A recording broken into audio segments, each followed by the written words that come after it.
खुलुमबाय गुड इभिनिं गाइस दिनैनि कन्टेन्टआव नैबे खोथाखौ खूब सिरियास सावरायनाय जागोन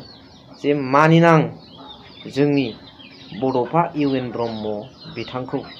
उदखारि होननाय खोथा आं बेखौ सहायनो हायालै बिराद बोरैबा मोनो आं बेखौ मानियो आंल' नङा जों समग्र बर' जाथियानो मानियो बिथाङा ओरैनो बड'फा बिमुं मोनाखै बिथांनि मावनाया आलादा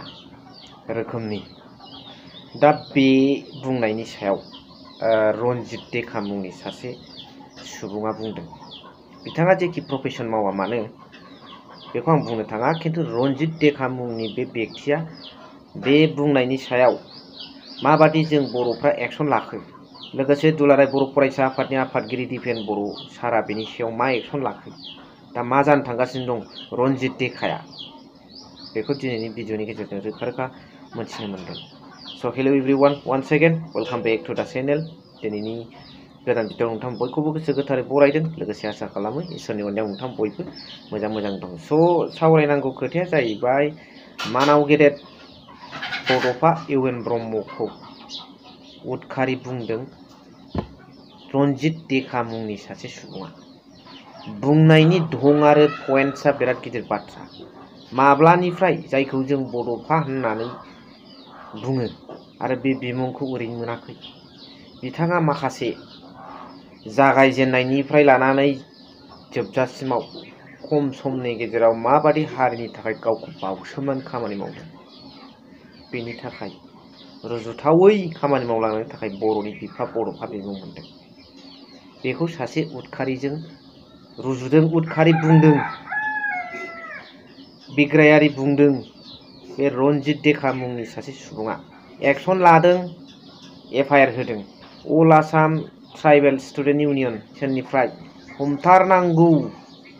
बिनि दाबि दा माबादि एक्सन लायो लोगोसे बिथाङा दासिमबो मिडियायाव फैफिननानै एपलजाइसबो खालामाखै बाव सोरनिबा थुनाय दं नामा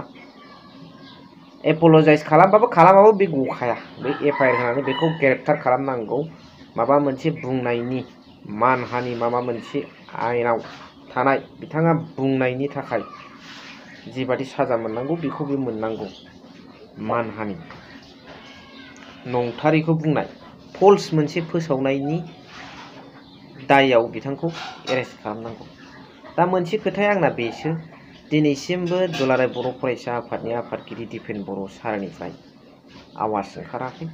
बड'फाखौ खाथियाव दोननानै फालिबोग्रा प्रमद बर' सारनिफ्राय आवाज ओंखाराखै रनजित बसुमतारी सारनिफ्राय आवाज ओंखाराखै बिथांमोना राजनितिखौ थाबाय बिनि थाखाय बुंनो हाला दे मानिनानै लाबाय जों रायजो राजाफ्रा नाथाय दिपेन बर' बिथाङा बुंनो हानांगौमोन मानोना थांनाय 1 मे बड'फा इउएन ब्रह्म बिथांनि थैनाय सानावहाय दिल्लीनिफ्रायसो बिथाङा बड'फानि एगेन्स्टआव बाथ्रा बुंग्रा माखासे सुबुंफोरखौ थांखिनानै मोनसे जावनाय साइसनि खोथा बुंदों दिल्लीनिफ्राय बे खोथाखौ बुंदों दिपेन बर' सारा बे मिडियायाव रोखा दं दा बैसोर सुबुंफोरखौबा बड'फानि सायाव बुंदों होननानै नंगौब्लाबो नङाब्लाबो बिनि सायावबा काउन्टार होनो हायो एन्सारखौ होनो हायो नाथाय नैबे सासे रनजित देखा मुंनि सासे सुबुङा बड'फाखौ उदखारि होनबाय बेखौ मारै इसेबां गोबाव होनखांनानै एथ' गोबाव नेनानै थाखो मानो जेबो रिएक्सन होदिया मानो एन्सार होदिया एबसु दुलाराय बर' फरायसा आफादाथ' उदखारि हेंथा सान फालियो बे उदखारि बुंबाय जोंखौ उदखारिजों रुजुबाय बर'नि बिफा बड'फाखौ उदखारिजों रुजुबाय आरो नाथाय दुलाराय बर' फरायसा आफादा उदखारि हेंथा सान फालियो बुंनायनि अपोजिटखा दा बेखौ थाब एक्सनसो लानांगौ गोबाव नेनांगौ गैया दिपेन बर' सार बबे नोंनि गाराङा बबे लाइनजों खारगासिनो दं जों रायजो राजाफ्रा मोनथिगासिनो दं जेने थेने जोंनि महान बेक्तिखौ बड'फा बादि सासे इसोर सुरुप सुबुंखौ बेबादि जेने थेने जानला मोनला गुबुन जाथिनि सुबुंफ्रा होनलानो मोना दा होनलाबायथों बे रोखोमनि गोग्गोम गोरा बेरा होनानै दोनखानांगौ दिपेन बर' सार बेखौ आं आर'ज खालामबाय नोंथांनाव स्पेसियेलि आइ वुड लाइक टु रिकुवेस्ट बेखिनि खामानिखौ नोंथाङा मावनांगौ लोगोसे मा रोखोम केसा खारदों बेखौ एसे नोंथांमोना खोनासंनानै ला नुखांबायबाबो जोबनायाव कमेन्ट्स हर। दिनैहाय क'क्राझार पुलिस थानायाव अल आसाम ट्राइबेल स्टुडेन्ट इउनियननि जानानै जोंनि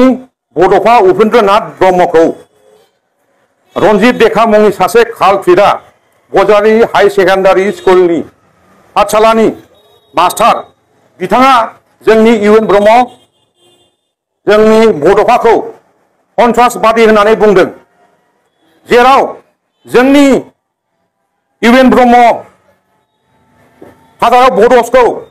आसाम गभर्नमेन्टआ एनाउन्स खालामबाय स्टुडेन्टस डे होननानै फालियो, जेराव दाख्लैसो 1 मेआव बिनि थैनाय सानाव दिल्लीयाव अमित शाह बिथाङा